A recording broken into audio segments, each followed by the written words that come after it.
అమ్మా చందనమే పూసిన ఒళ్ళు చూడు, అమ్మా పున్నమి పుట్టిల్లు ఆ కళ్ళు చూడు, అమ్మా ముక్కోటి మెరుపులా మోము చూడు, అమ్మమ్మ ముగ్గురమ్మల మూల పుటమ్మ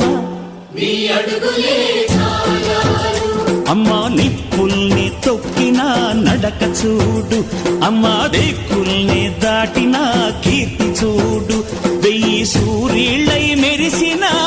శక్తిని చూడు, మనుషుల్లో దేవుడి భక్తుని చూడు.